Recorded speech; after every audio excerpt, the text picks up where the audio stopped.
Dead America, The Soldier, The Day After. Part 10, by Derek Slayton. Chapter 1. Flint and Christopher burst through the connecting hallway and into the main corridor, the sound of the pursuing horde spilling out of the stairwell behind them. The defensive line at the intersection came into view 20 yards ahead, Earl and the others aiming in their direction. "Coming through!" Flint yelled. Earl pulled two of the defenders to the side, creating a gap in the line just wide enough for Flint and Christopher to slide through. The moment they cleared the opening, the defenders closed ranks and opened fire down the hallway. The lead zombies rounded the corner from the connecting hall and ran straight into a wall of gunfire. The redhead with the lever action dropped the first one with a clean headshot, and the man beside her caught a second in the jaw, the round punching upward through the skull. But more kept coming, the stairwell continuing to feed creatures onto the first floor in a steady stream. "Keep firing!" Earl shouted, his own rifle barking in rapid succession. Flint dropped to a knee behind the line and added his rifle to the barrage, picking targets as they emerged from the corridor.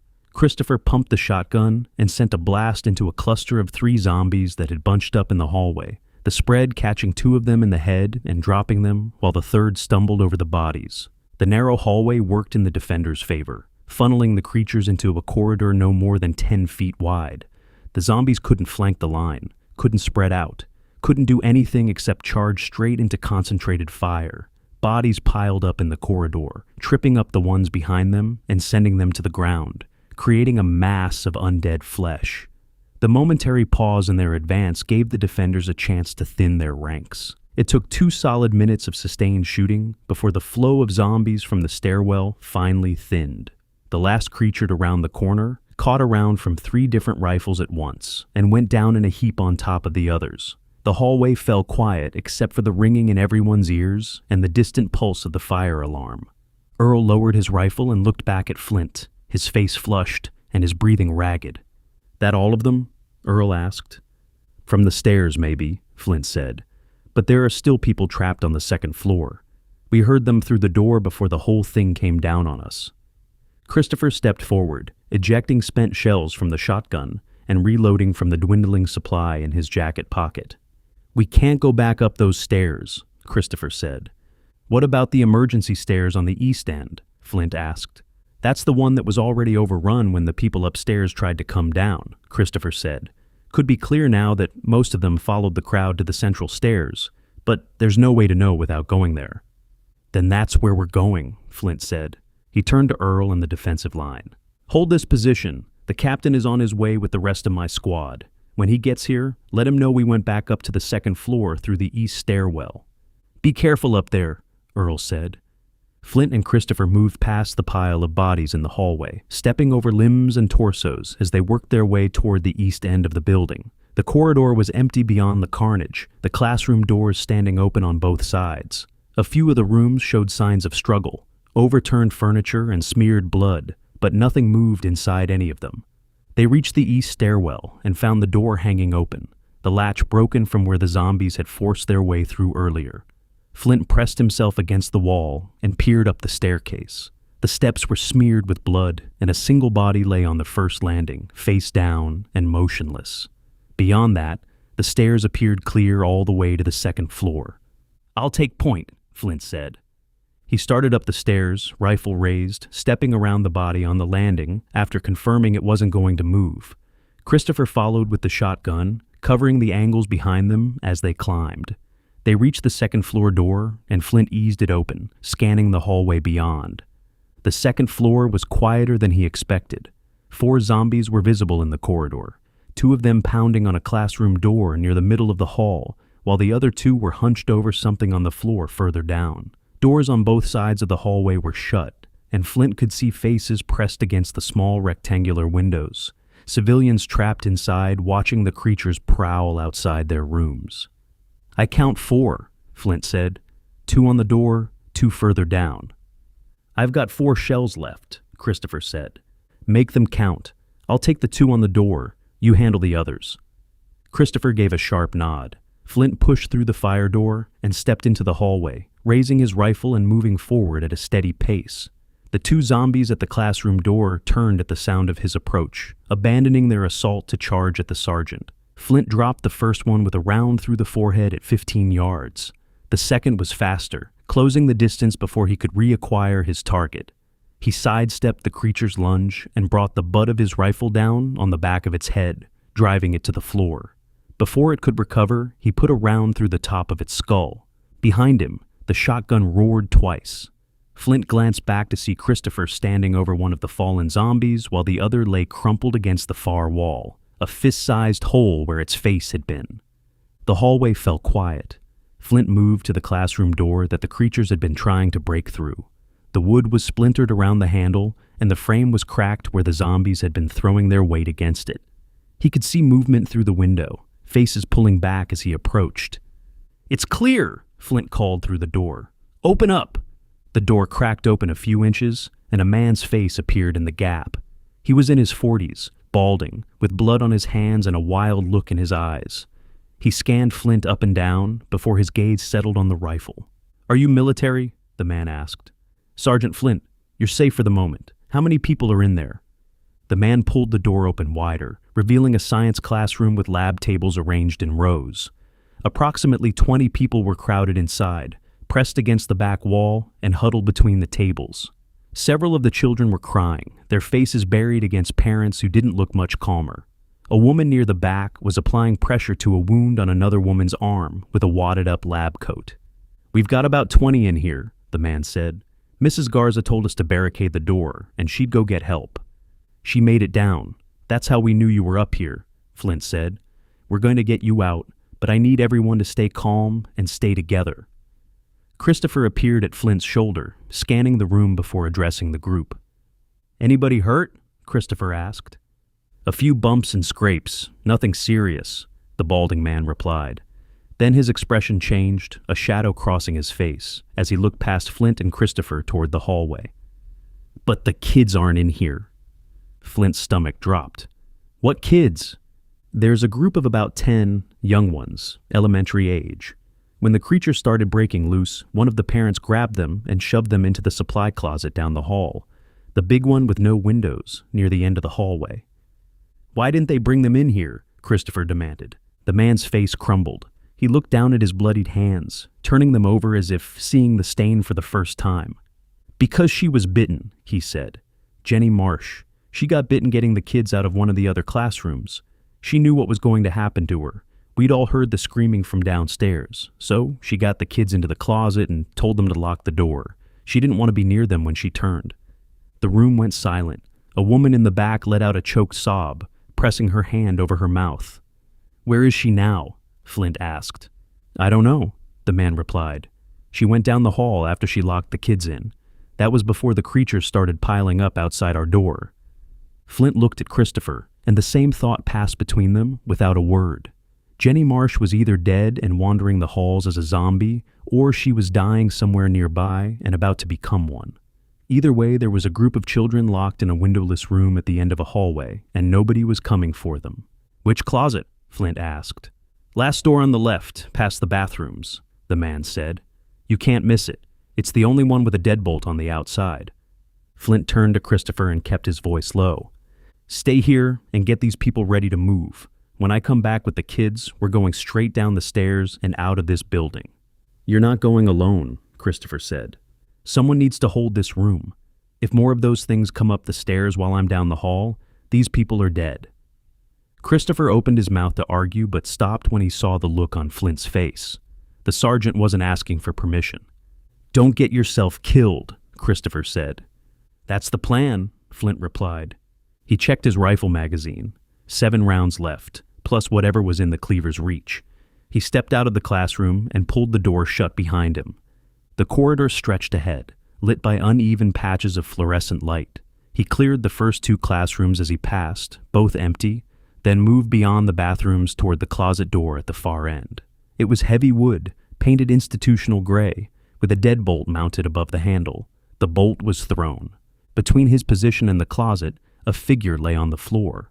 A woman, face down, her body still. Flint approached with the rifle trained on her. The bite wound on her neck was visible from 5 yards away, the flesh torn and ragged, the blood beneath her dark and congealing.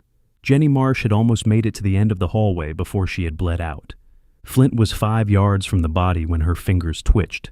He stopped, holding his position with the rifle aimed at her head. Her hand clenched into a fist, then relaxed. Her shoulders shifted, and a low moan escaped from her chest. She pushed herself up with sudden, violent force, her head snapping toward Flint as she rose to her hands and knees. Her eyes were vacant.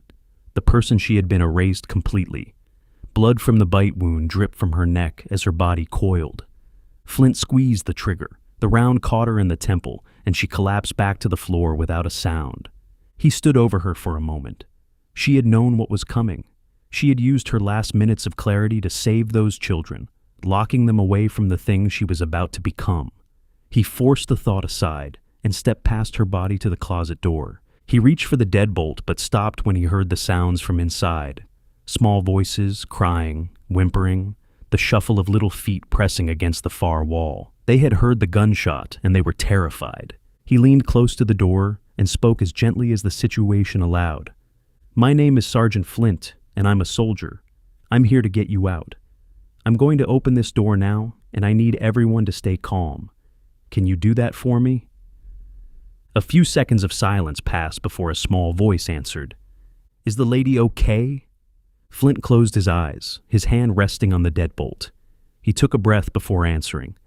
"I'm going to take you somewhere safe. That's what she wanted me to do. Are you ready?" "Yes," the small voice replied. Flint threw the deadbolt and pulled the door open.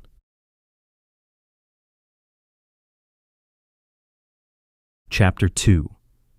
The closet was larger than Flint expected. A deep storage room lined with metal shelving units stacked with science equipment, textbooks, and boxes of lab supplies. 10 children were pressed against the far wall, huddled together in a tight cluster. The oldest looked to be about 11, the youngest no more than 5 or 6. Their faces were streaked with tears, and their eyes were wide with the kind of fear that no child should ever have to experience. A boy near the front of the group, the one who had spoken through the door, stared up at Flint with an expression caught between hope and terror. He was maybe 8 or 9, with messy brown hair and a t-shirt that had a cartoon dinosaur on the front. His hands were balled into fists at his sides, and despite the tears on his cheeks, he was holding himself together better than some of the adults Flint had dealt with tonight. "Are you really a soldier?" the boy asked. "I am," Flint said, crouching down to bring himself closer to their level. "And I'm going to get all of you out of here, but I need you to do exactly what I tell you, and I need you to be brave. Can you all do that?" Several of the children nodded. A couple of the younger ones just stared, their faces blank with shock. A girl at the back of the group was clutching a stuffed animal against her chest, her lower lip trembling as she watched the soldier in the doorway. "Okay, here's what we're going to do. I need everyone to line up behind me. Hold on to the person in front of you and don't let go. We're going to walk down the hallway to a classroom where there are more adults waiting for us. It's not far, and I'm going to be right here the whole time." The boy in the dinosaur shirt stepped forward first, positioning himself directly behind Flint without being told twice. The others followed his lead, forming a chain by grabbing onto shirts and backpack straps. The youngest girl latched onto the hand of an older boy who appeared to be her brother, and he pulled her close against his side. Flint stood and moved to the doorway, scanning the hallway in both directions. To the right, the corridor was clear all the way to the stairwell. To the left, toward the classroom where Christopher was holding with the adult civilians, the hallway appeared empty except for the bodies they had put down earlier. He stepped out and turned left, the chain of children following behind him in a shuffling, uneven line. Their sneakers squeaked against the linoleum, and despite his instructions to stay quiet, a few of the younger ones were whimpering softly. Flint kept his rifle up with one hand, the other held back for the boy behind him to grip. They made it past the bathrooms without incident. The classroom where Christopher was waiting came into view 20 yards ahead.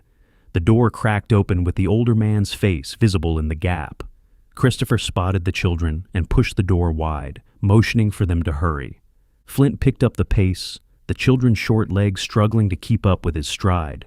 They were 10 yards from the classroom when a door on the right side of the hallway burst open.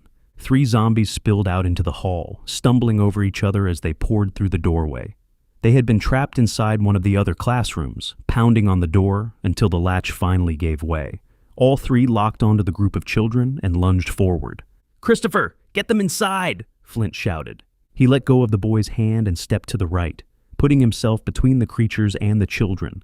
The lead zombie was on him in seconds, and he met it with a shot that punched through its eye socket and dropped it at his feet.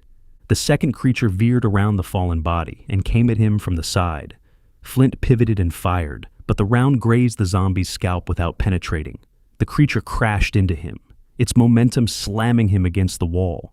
His head bounced off the cinder block, and stars exploded across his vision. Behind him, the children screamed.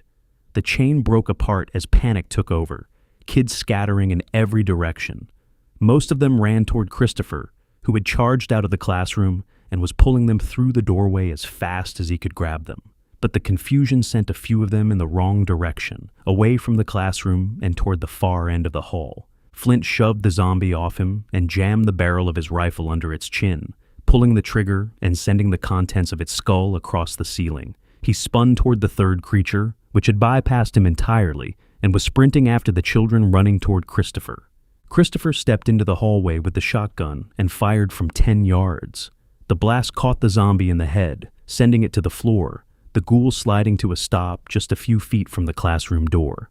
Christopher grabbed the last two kids within reach and hauled them inside, then looked back at Flint with an expression that shifted from relief to alarm. "Flint, behind you!" Christopher yelled. Flint turned and looked down toward the far end of the hall. His blood went cold. A boy, one of the younger children who had broken from the group, was standing alone near the emergency exit stairwell. He was frozen in place, too scared to move, his small body trembling as he stared at something that Flint couldn't yet see from his position. Through the open stairwell door, more zombies poured onto the second floor, 4 of them, maybe 5, stumbling over each other as they funneled through the doorway and into the hall.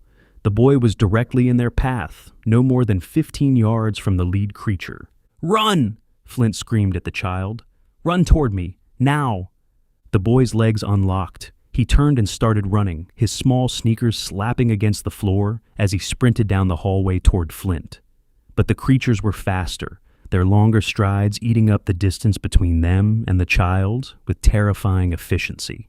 Flint broke into a dead sprint, running toward the boy and the approaching horde behind him. His boots pounded the linoleum as he closed the gap, rifle in one hand and the other outstretched. The boy reached him first, and Flint scooped the child up with his free arm, pressing the boy against his chest.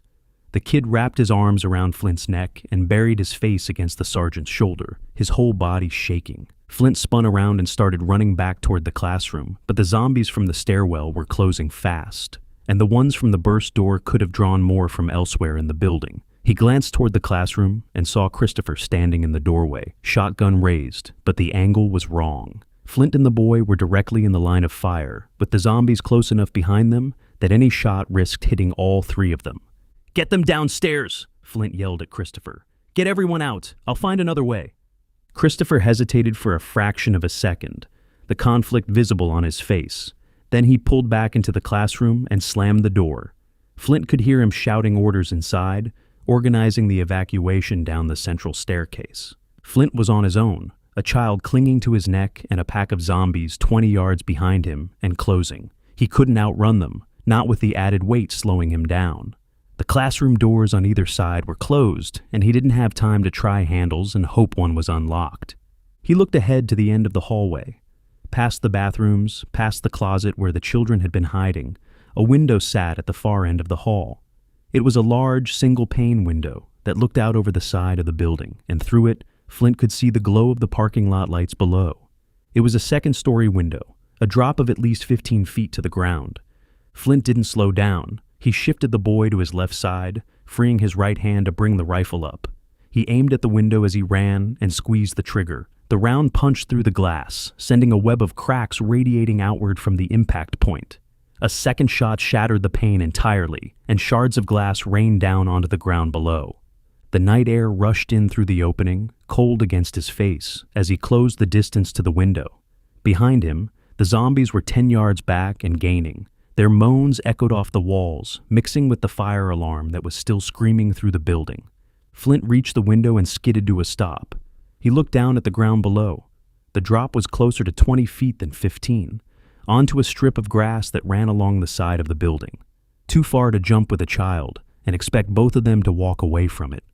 He slung the rifle off his shoulder, gripping it by the middle of the strap. In one motion, he leaned through the window opening and flung the rifle back inside, hooking the strap over both sides of the window frame. The weapon caught and held, the thick nylon webbing of the sling creating a loop that dangled from the frame like a makeshift handle. Flint grabbed the strap with both hands and swung himself out the window, the boy still clinging to his neck. His boots cleared the sill just as the first zombie reached the opening, its arm swiping through the space where he had been standing a half-second before. The creature leaned out the window, snapping its jaws and reaching for him, but it couldn't get past the frame without falling. Flint hung from the rifle strap, his arms straining under the combined weight of himself and the child. The nylon bit into his palms, and he could feel the stitching creaking as it bore the load. His shoulders screamed in protest, the muscles threatening to give out at any moment. The boy's grip around his neck tightened, small fingers digging into his collar. "I've got you," Flint said through gritted teeth. "I'm not letting go." Below them, voices erupted from the ground. Several of the armed townspeople from the perimeter had heard the gunshots and the shattering glass, and they had come running around the side of the building. 3 of them stood directly beneath Flint, looking up at the soldier dangling from the second-story window with a child on his back. "Lower the kid," one of them shouted, his arms outstretched and ready. Flint looked at the boy, who was staring down at the ground with wide, terrified eyes. "I need you to let go of me and hold on to my legs," Flint said, keeping his voice as calm as he could manage while his arms burned. "Those men down there are going to catch you. I promise." The boy shook his head, his grip tightening around Flint's neck. "I know you're scared, but you're the bravest kid I've ever met, and I need you to be brave one more time. Can you do that?" The boy stared at him for a long moment, tears running down his face. Then he loosened his grip from Flint's neck and began sliding down, wrapping his arms around the sergeant's waist, then his thighs, and finally his boots. Flint could feel the strap slipping as the weight shifted, the nylon stretching beyond what it was designed to handle. "Drop him, we've got him," the man below shouted. The boy let go. He fell for less than a second before the men below caught him, their arms absorbing the impact and pulling the child safely against their chests. The boy immediately started crying, the sound carrying up to Flint as the men moved him away from the building. Flint looked up at the window. The zombie was still leaning out, reaching for him, a second creature now pressing in beside it. The strap was fraying where it rubbed against the broken glass still embedded in the frame. He had seconds at most before it gave way. He released his grip and dropped. The ground rushed up to meet him, and he hit the grass hard, rolling to distribute the impact across his shoulder and back. Pain lanced through his left ankle on contact, and he lay on his back for a moment, staring up at the night sky and the 2 zombies hanging out the window above him, unable to reach the meal that had just escaped their grasp. One of the men was at his side a moment later, offering a hand. Flint took it and pulled himself to his feet, wincing as he tested his weight on the injured ankle. It held barely, but the pain told him he had at least twisted it badly. "Son, that was the craziest thing I've ever seen in my life," the man said. Flint didn't have a response. He looked over at the boy, who was being held by another one of the townspeople, still crying but alive and uninjured. The dinosaur on his t-shirt was barely visible under the grime and tears, but the kid was in one piece. That was all that mattered.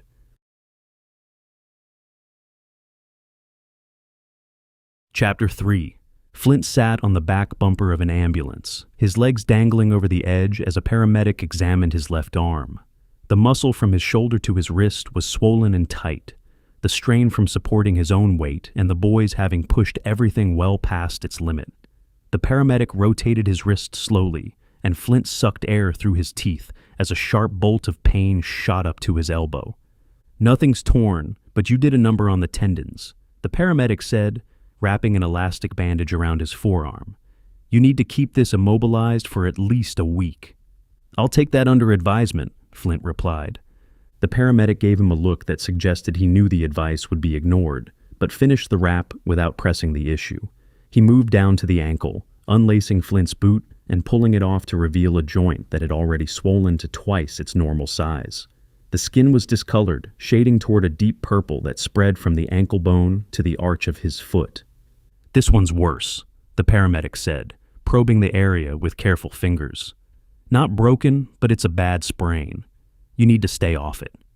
"Add it to the list," Flint said. The paramedic wrapped the ankle, secured it with medical tape, and helped Flint ease his boot back on, leaving the laces loose to accommodate the swelling. He handed the sergeant a packet of over-the-counter painkillers and a bottle of water before moving on to the next patient waiting nearby. Flint swallowed 2 of the pills and leaned back against the ambulance doors, letting himself take in the scene for the first time since he had dropped from the window.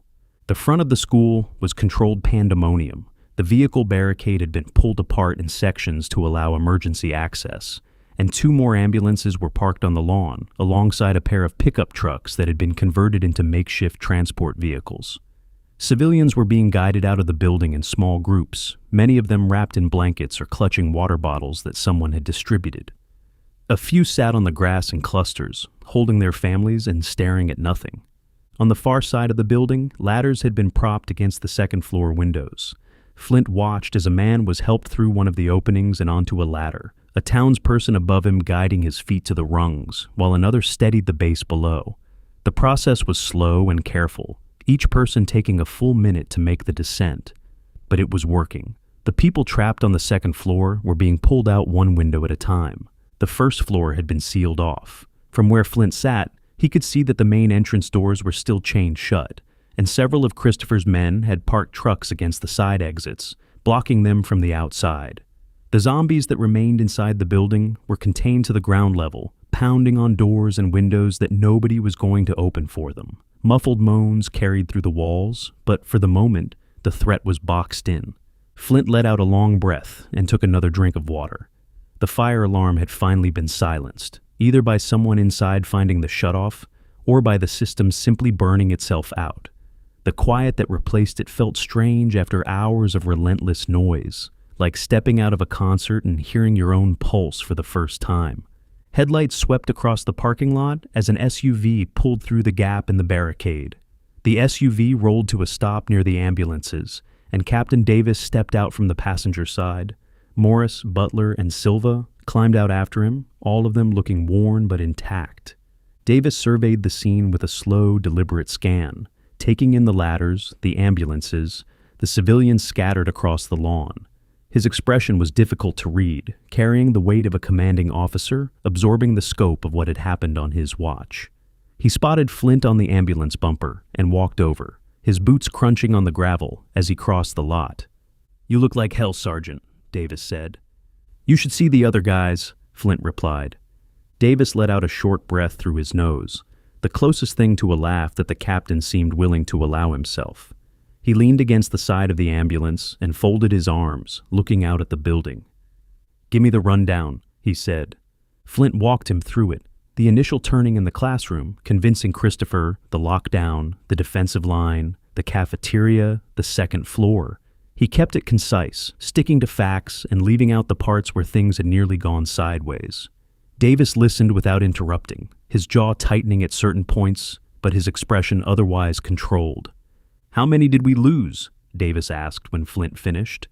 "I don't have an exact count. At least a few dozen infected who turned, probably more. A handful of bite victims that we isolated. The first floor is sealed with God only knows how many of those things still inside." Davis nodded, processing the information. "And the civilians?" "Most of them made it out. The second floor evacuation is still ongoing, but the ladder teams have it under control. Christopher's people stepped up once they understood what was happening."